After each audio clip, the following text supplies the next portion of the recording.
नमस्ते, मैं चंद्रशेखर आप सभी को मैं अपने चैनल डिलीजेंट एकेडमी में स्वागत करता हूं। हम लोग बिहार एसएससी के लिए एक मैथ का सीरीज स्टार्ट किए थे, जिसमें हम लोग प्रत्येक दिन बिहार एसएससी में आए हुए मैथ का प्रीवियस ईयर क्वेश्चन और उस पर आधारित मैथ का क्वेश्चन कर रहे हैं। चलिए आज उस सीरीज में हम लोग आगे की तरफ चलते हैं। इससे पहले अगर आप मेरे चैनल पर नए हो तो चैनल को सब्सक्राइब कर लें और बेल आइकन को प्रेस करना बिल्कुल ना भूलें, ताकि आपको सबसे पहले लेटेस्ट नोटिफिकेशन मिलता रहे। चलिए अब हम लोग क्वेश्चन की तरफ चलते हैं।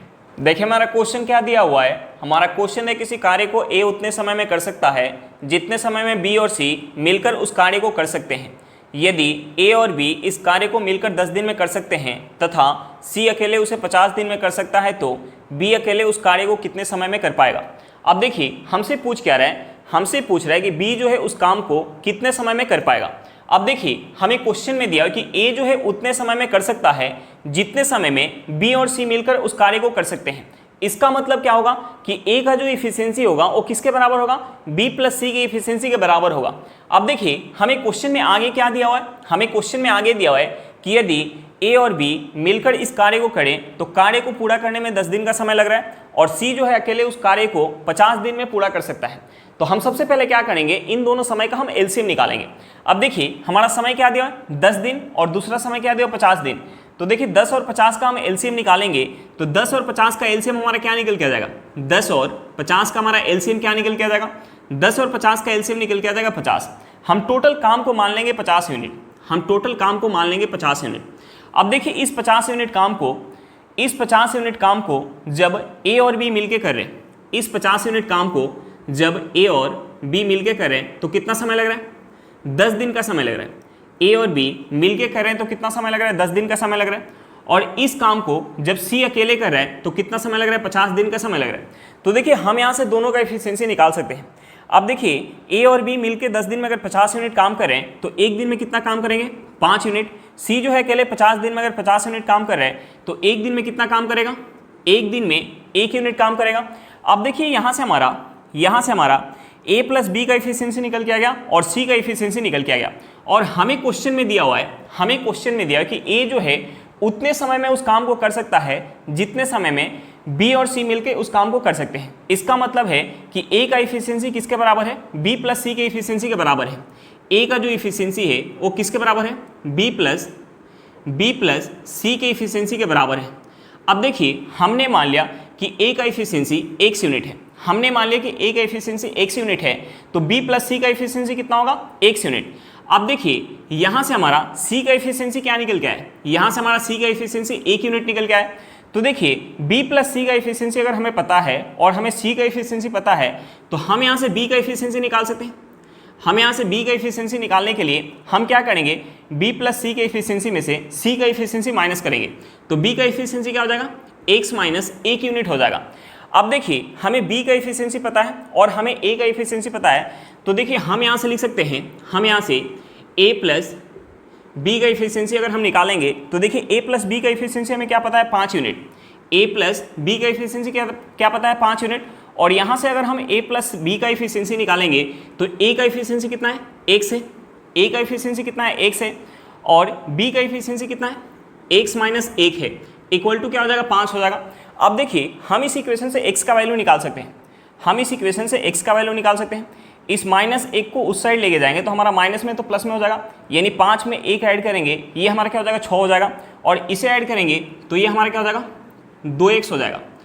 2x इक्वल टू क्या हो जाएगा, हमारा 6 हो जाएगा। यहाँ से हमारा x क्या निकल के आ जाएगा, x निकल के आ जाएगा 3, यानी यहाँ से a का एफिशिएंसी क्या निकल के आ गया, 3 यूनिट। a का एफिशिएंसी निकल के आ गया 3 यूनिट और b प्लस सी का एफिशिएंसी क्या निकल के आ गया, b प्लस सी का एफिशिएंसी भी निकल के आ गया 3 यूनिट। अब देखिए हमसे पूछ रहा है कि b जो है उस काम को अकेले कितना समय में कर सकता है, तो हमें क्या चाहिए, b का एफिशिएंसी पता चाहिए। अब देखिए हमें c का एफिशिएंसी पता है और b प्लस सी का एफिशिएंसी पता है, तो हम यहाँ से b का एफिशिएंसी निकाल सकते हैं। b का एफिशिएंसी निकालने के लिए हम क्या करेंगे, b प्लस सी के एफिशिएंसी में से c का एफिशिएंसी माइनस करेंगे। अब देखिए 3 में से 1 माइनस करेंगे, यहाँ से हमारा क्या निकल के आ जाएगा, 2 यूनिट। अब देखिए b का एफिशिएंसी हमें क्या पता चल गया, 2 यूनिट पता चल गया। तो हमसे पूछ रहा है कि b जो है उस काम को अकेले कितना समय में पूरा कर सकता है। अब देखिए टोटल काम क्या है हमारा, 50 यूनिट है। टोटल काम क्या है 50 यूनिट। अब देखिए बी जो है 2 यूनिट इफिशियंसी के साथ अगर 50 यूनिट काम करेगा तो काम को पूरा करने में कितना समय लग जाएगा, 25 दिन का समय लग जाएगा। कितना समय लग जाएगा, 25 दिन का समय लग जाएगा। हमारा आंसर क्या निकल के आ गया कि उस काम को बी अकेले 25 दिन में पूरा कर सकता है। चलिए क्वेश्चन समझ में आ गया होगा, नेक्स्ट क्वेश्चन पे चलते हैं। देखिए हमारा क्वेश्चन क्या दिया हुआ है, हमारा क्वेश्चन है पाइप ए एक खाली टंकी को 6 घंटे में भर सकता है और पाइप बी 8 घंटे में भर सकता है। यदि दोनों पाइप एक साथ खोले जाए और 2 घंटे बाद पाइप ए बंद कर दिया जाए तो शेष टंकी भरने में बी को कितना समय लगेगा। तो देखिए हम सबसे पहले क्या करेंगे, जो यहाँ हमारा समय दिया हुआ है हम उस समय का एलसीएम निकालेंगे। देखिए हमारा समय क्या दिया हुआ है, हमारा समय दिया हुआ है कि ए जो है उस टंकी को 6 घंटे में भर सकता है और बी जो है उस टंकी को 8 घंटे में भर सकता है। तो हम क्या करेंगे, सबसे पहले इन दोनों समय का हम एलसीएम निकालेंगे।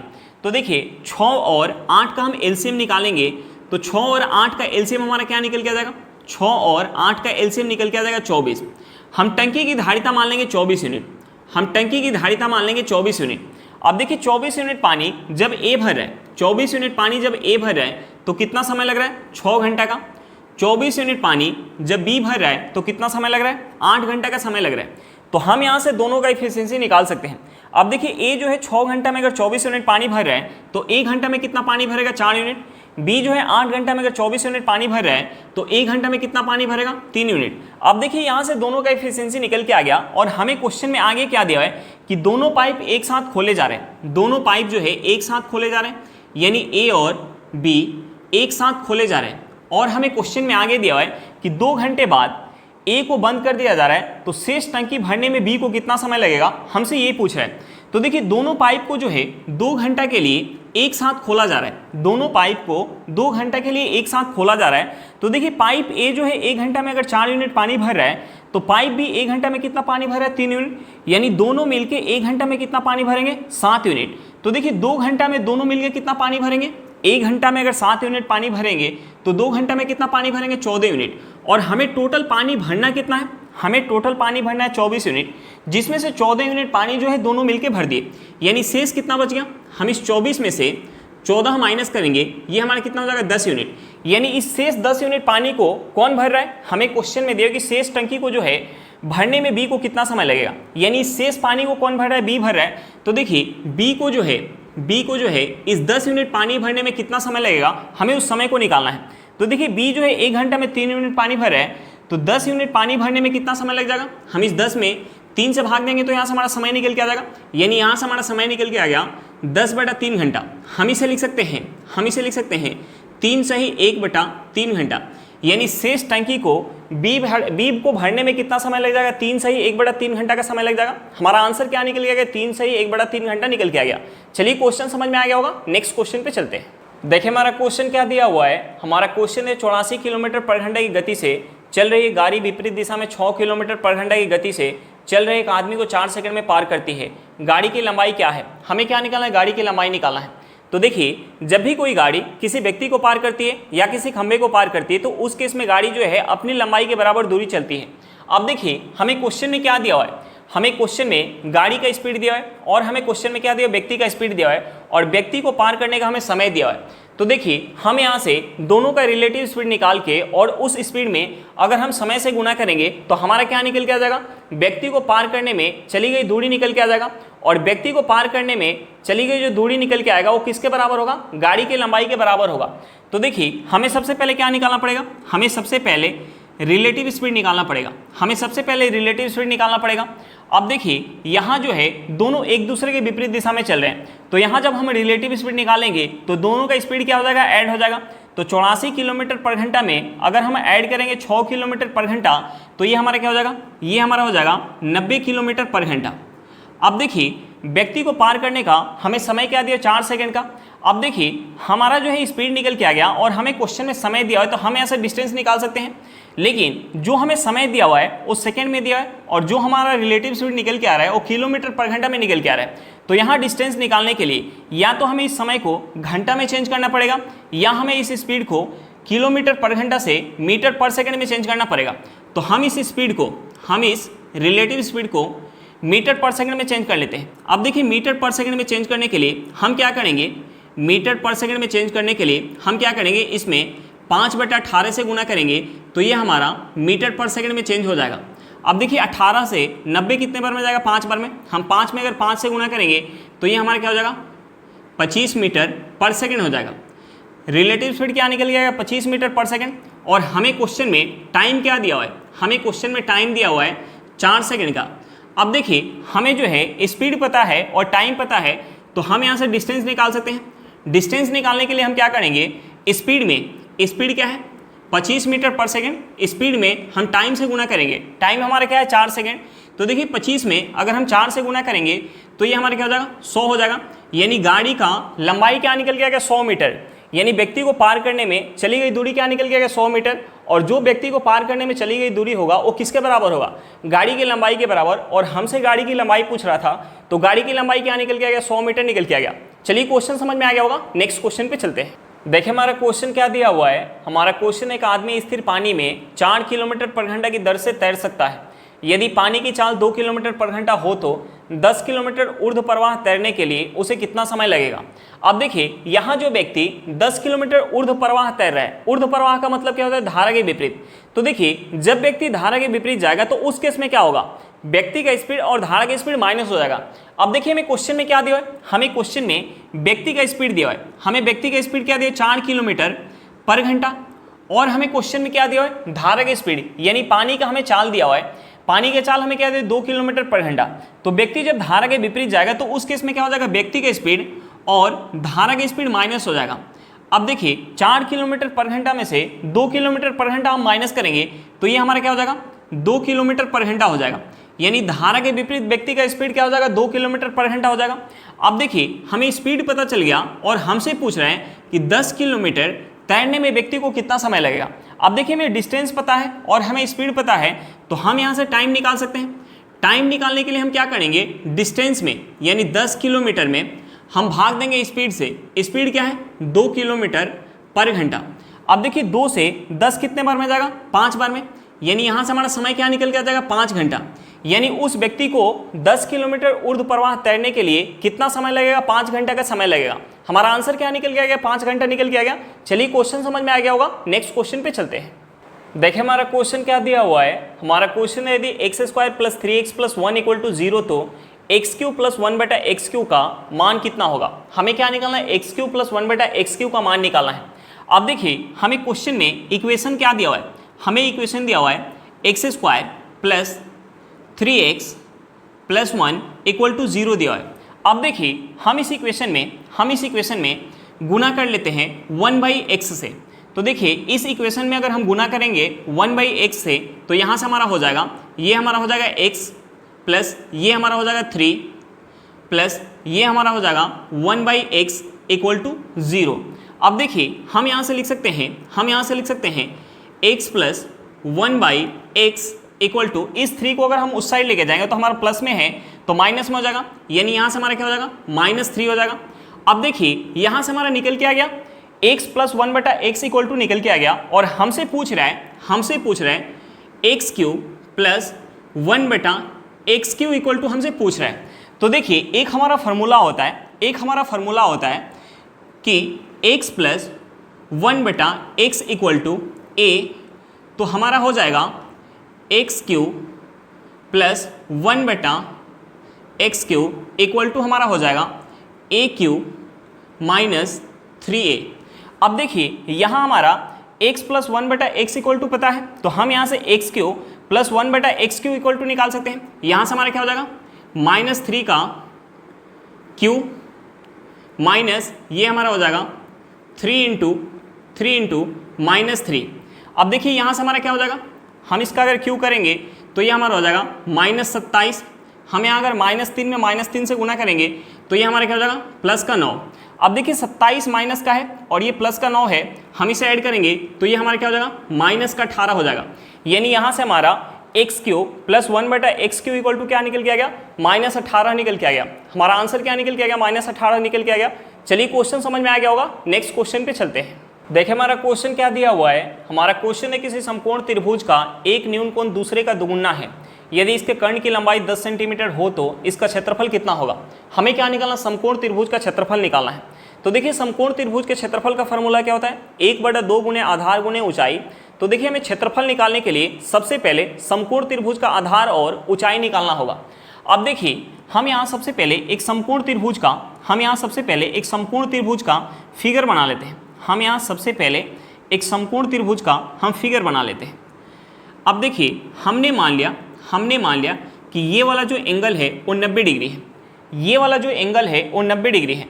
तो देखिए त्रिभुज के तीनों कोणों का योग कितना होता है, 180 डिग्री होता है। अब देखिए ये वाला जो कोण है वो 90 डिग्री है, तो शेष जो दो कोण होगा उनका योग कितना होगा, तीनों कोणों का योग 180 डिग्री होता है, जिसमें से ये 90 डिग्री है, तो इन दोनों कोणों का योग कितना होगा, 90 डिग्री होगा। अब देखिए हमें क्वेश्चन में क्या दिया है, हमें क्वेश्चन में दिया है कि समकोण त्रिभुज का एक न्यून कोण दूसरे का दोगुना है, समकोण त्रिभुज का एक न्यून कोण दूसरे का दोगुना है।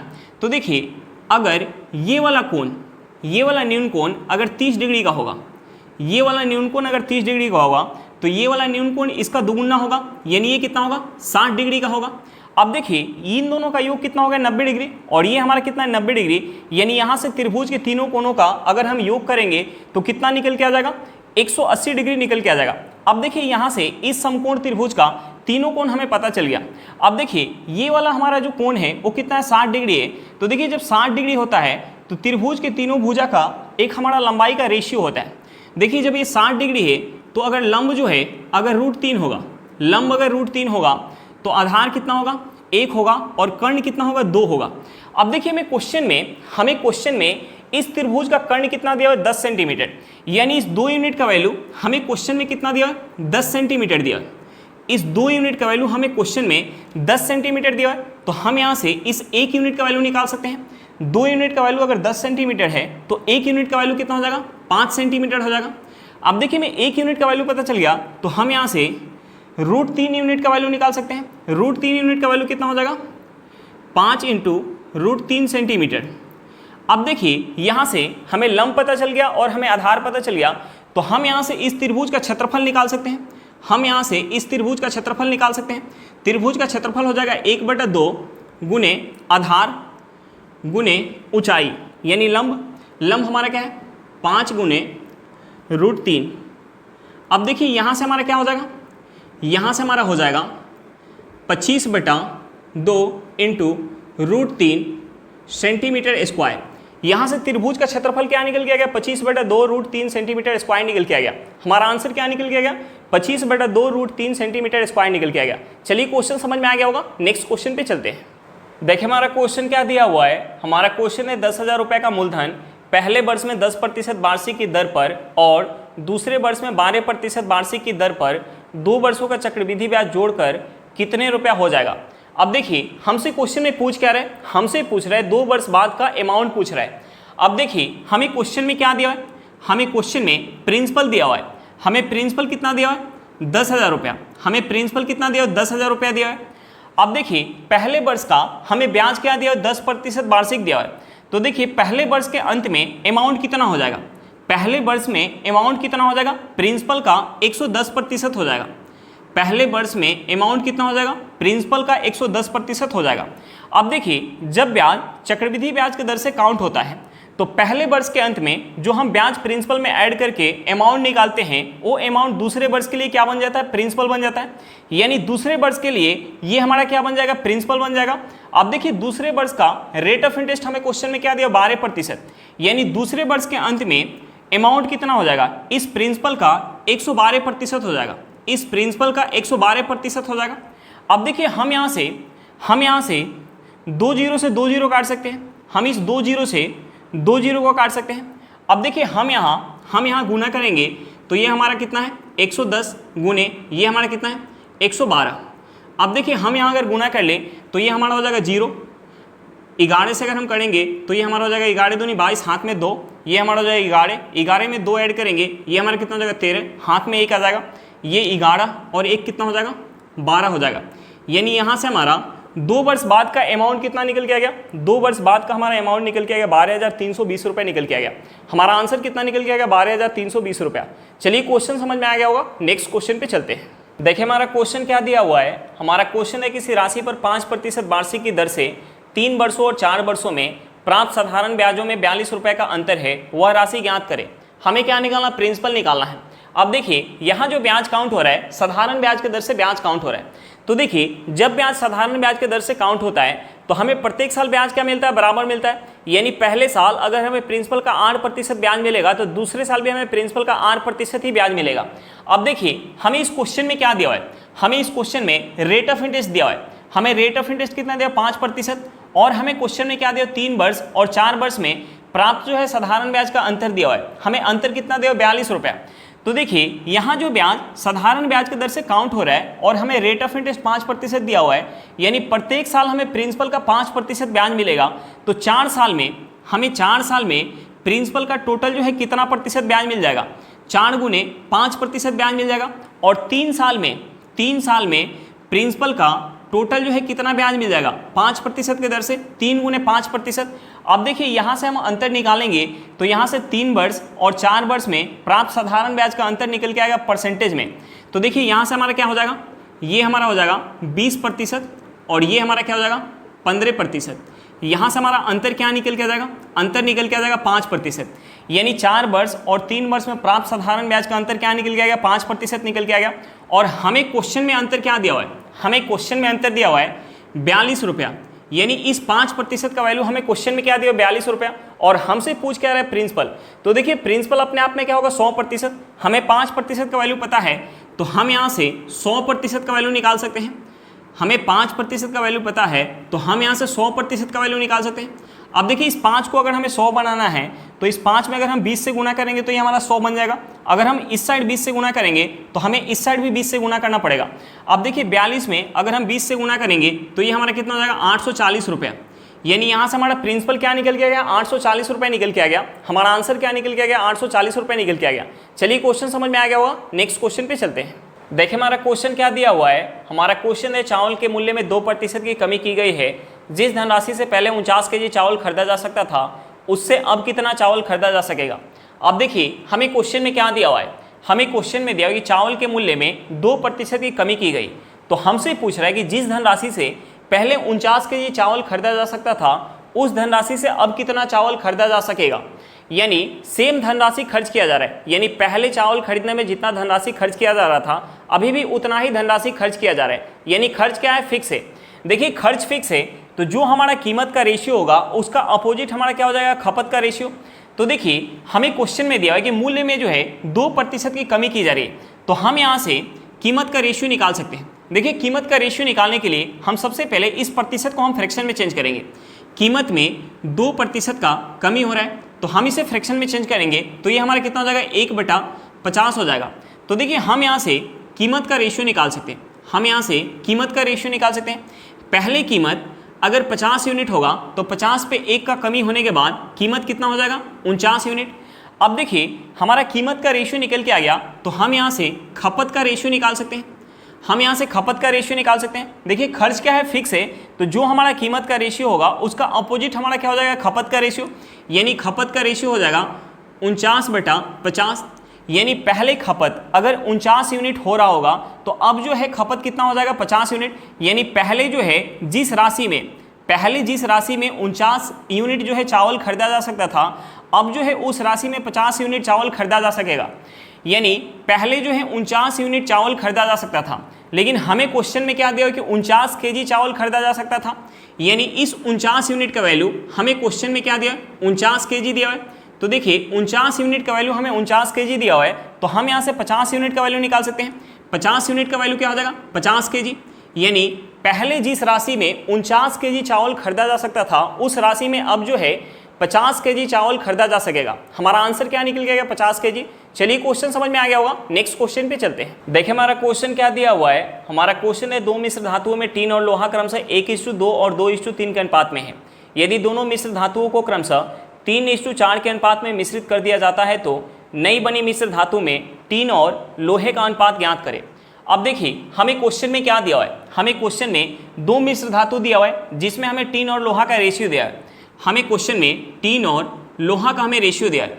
देखिए पहले मिश्र धातु के अंदर हमें रेशियो क्या दिया है, 1:2 दिया है और दूसरे मिश्र धातु के अंदर हमें रेशियो क्या दिया है, 2:3 दिया हुआ है। तो देखिए हमने मान लिया कि पहले मिश्र धातु में अगर 1 यूनिट टीन है तो 2 यूनिट क्या होगा, लोहा होगा। यानी पहले मिश्र धातु का आयतन कितना हो जाएगा, 3 यूनिट हो जाएगा।